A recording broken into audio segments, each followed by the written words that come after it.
Sean bienvenidos a esta clase de informática en la cual vamos a hablar de barras, áreas y otros elementos de Excel.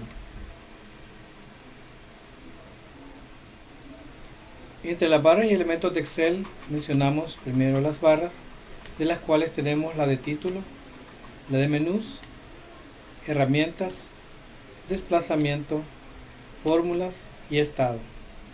También hablaremos del área de referencia, de las celdas y de las cabeceras de columnas y filas. Pasamos a Excel para poder ver las diferentes barras que existen. Voy a utilizar esta herramienta con motivo de poder señalar.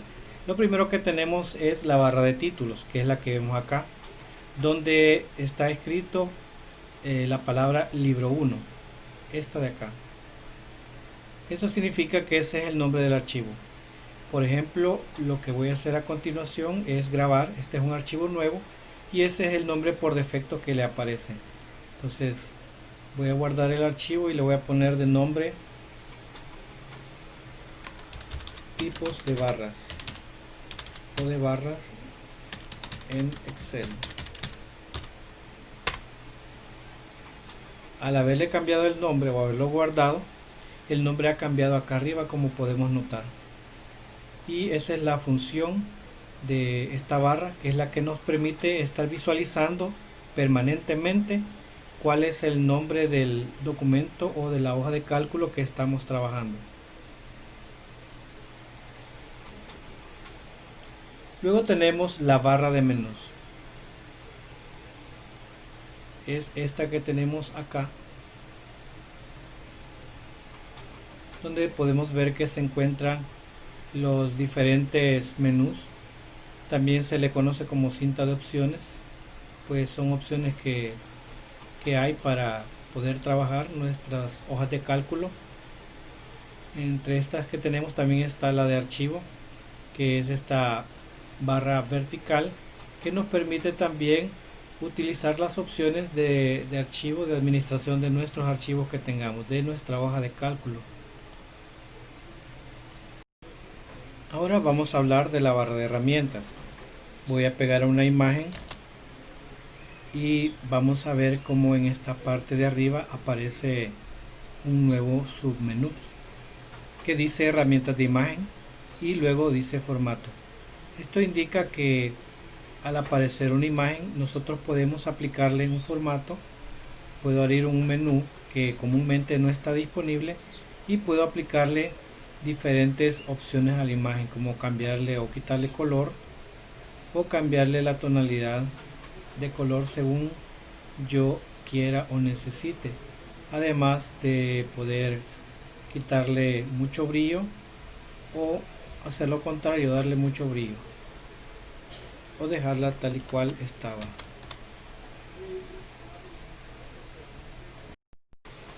También tenemos las barras de desplazamiento. Voy a colocar a un lado de las barras este recuadro. La barra de desplazamiento, como su nombre lo dice, sirve para que nos podamos desplazar en este caso en la hoja de cálculo. Lo voy a volver a marcar para no tapar abajo, que nos encontramos también con una horizontal. Así que tenemos dos barras de desplazamiento. Una es vertical, esta de acá, que nos sirve para movernos el documento hacia arriba y hacia abajo. Y la horizontal, que nos sirve para movernos de izquierda a derecha. Esas son sus funciones. También contamos con la barra de fórmulas, que es esta que está por acá. Acá nos va a permitir ingresar una fórmula específica para una celda y así poder operar. Por ejemplo, voy a digitar algunas cantidades acá.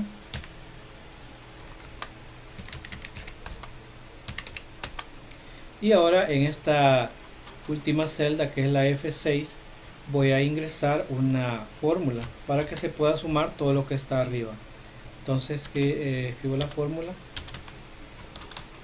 Sería el rango desde la F, F1 a lo que está hasta la F5 y presiono enter y ahí está la suma. Ha sumado todo lo que está arriba gracias a la fórmula que he ingresado. Ahora analizaremos la barra de estado. Es la que está ubicada en la parte inferior de la pantalla. Está acá. Y nos vamos a centrar específicamente en el texto o mensaje que aparezca en esta parte. Por ejemplo, cuando aparece la palabra listo, significa que está el programa esperando alguna acción de parte del usuario para que pueda trabajar en su hoja de cálculo. Si yo empiezo a digitar una palabra, por ejemplo, datos, la palabra que aparece acá es introducir, y es porque estoy introduciendo datos alfanuméricos, debido a que si yo escribo también 12 es un número, o si solo escribo simplemente números al azar o cualquier número que yo necesite, aparece la palabra introducir. Al salirme o al dejar de estar editando, escribiendo, vuelve a aparecer la palabra listo. Ahora, si yo me coloco en una celda que ya tiene datos o ya tiene números y la modifico a través de presionar la tecla F2, la palabra cambia a la palabra modificar. Entonces, y me permite borrar y escribir cualquier otra palabra.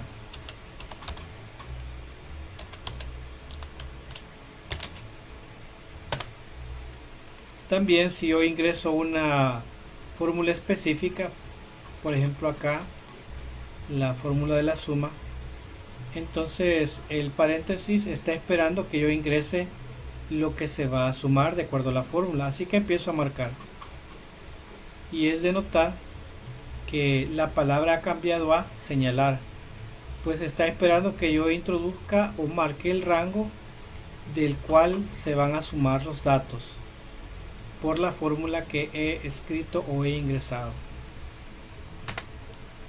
Y como se ha hecho anteriormente, al presionar enter o al haber terminado con la acción, vuelve a aparecer la palabra listo. Otra parte importante de la barra de estado es el área de la derecha, en la cual tenemos las diferentes vistas de nuestra hoja de cálculo. Por ejemplo, la vista normal, que es la que está actualmente y es la más común. También contamos con la vista de diseño de página, que es este de acá, donde podemos poner una página específica, tamaño carta, tamaño oficio, y también la vista previa de salto de página, que es esta de acá. Además, contamos en la parte derecha también con esta barra de zoom, la cual nos permite hacer acercamientos o alejar según nuestra conveniencia. También lo podemos hacer directamente tocando en el porcentaje y colocar el porcentaje que más se adecue a nuestra necesidad. Entre otros elementos con los que contamos en Excel, tenemos el área de referencia o cuadro de nombres, es este que está acá. En él vamos a ver en qué ubicación se encuentra el cursor. Por ejemplo, coloco acá y nos está diciendo que nos dice la coordenada y nos indica que estamos en la columna H, fila 9. Lo muevo de nuevo y vuelve a cambiar acá porque nos indica la coordenada. Entonces, ahora voy a escribir algunos datos al azar.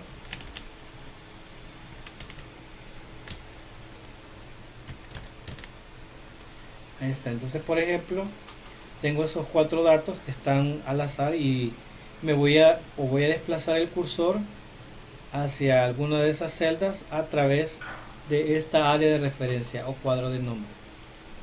Entonces veo primero la cantidad 5757 y noto que está en la columna I, fila 6, así que voy a escribir I6 y presiono enter y se mueve directamente hacia esa celda.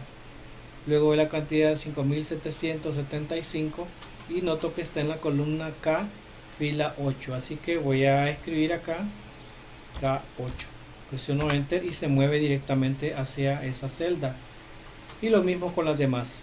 La cifra 589 está en la columna G, fila 14, así que escribo G14 y se mueve hacia ahí automáticamente. Y la última 873, que se encuentra en la columna I, fila 15, hago lo mismo, entonces digito I15 y se mueve automáticamente hacia ahí. Además, lo último son las celdas. Entonces es de notar que cuando yo he colocado el puntero en una celda específica, la celda se vuelve, o el cuadrito se vuelve un poco más grueso. Es rectángulo.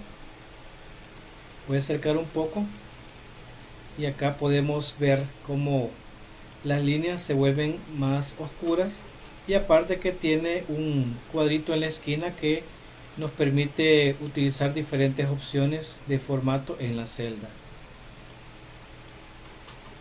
Una parte importante que se nos quedaba son las cabeceras de columnas y cabeceras de filas.